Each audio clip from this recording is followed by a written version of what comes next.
Giving presentations is an important skill for students and business people. My students give class presentations frequently, using a variety of styles from very informal to formal.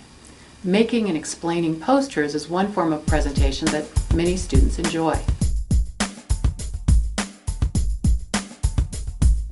These students have just completed a small research project on movie directors and completed a chart which guided their task.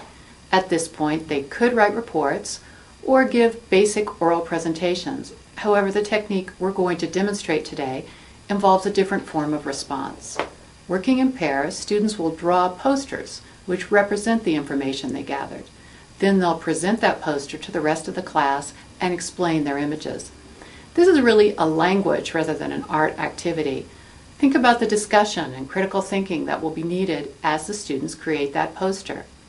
Another benefit to this type of presentation is that it involves your visual and kinesthetic learners more than a standard oral report would. All right, yesterday we went to the computer lab and everybody put together a chart with some information about directors. You still got your papers, I hope? Yeah. Yes. So today I'd like you to work with your partner, and instead of just talking about what you found out or writing a report about what you found out, I want you to draw a poster about what you found out. You can use words or pictures or drawings or anything you want to tell me what you found out about your director. So who was your director? Quentin Tarantino. Right, so you might put some names or some faces or, you know, if you have an image from one of his movies, you could draw, you know, a scene from the movie, whatever you want to do, and to make a poster, you and your partner together working on one. And then after you do that, I'd like you to explain the poster. So you'll make a presentation about Quentin Tarantino or Clint Eastwood, but while you do it, you can have your poster in front of you and say, we put this for this reason, and then here's a scene from a movie, and just explain it to us. Okay. All right, so let me pass out the materials. Remember, you don't have to be a great artist. That's not what we're about here. The idea is just to put down some words and pictures and work together. Talk about what you want to do. Good.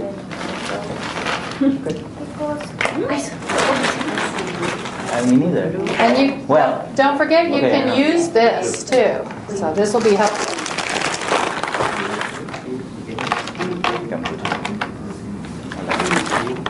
Yeah, I'm not doing trouble.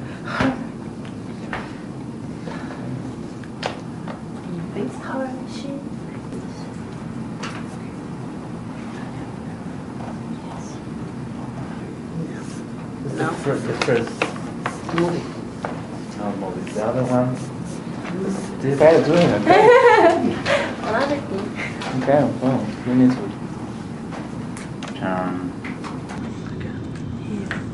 That's it. We have a baby.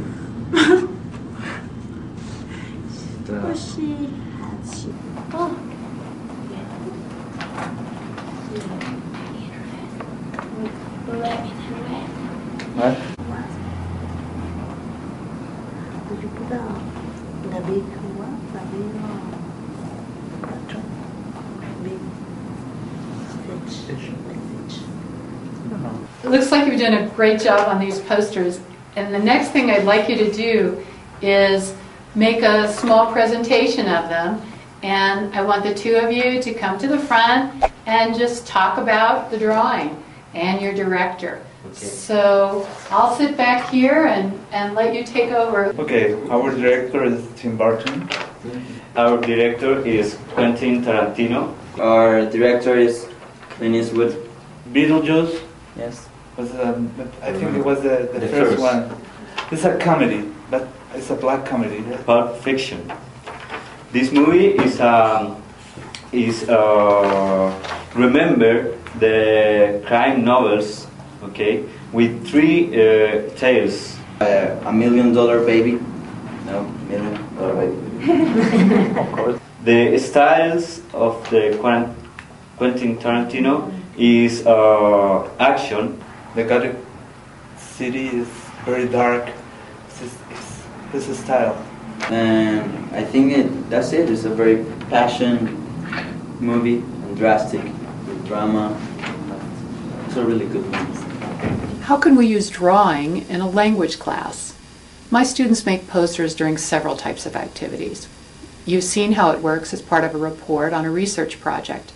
I also use drawing as a creative response to reading a poem or a story or listening to music. Making posters is a good way for students to share factual information about a reading. I can assign one page of a difficult chapter to each pair, and they can break it down into visual elements that they explain to the class. The key is to make sure your students work in pairs or small groups, and always follow up by asking them to present their information orally.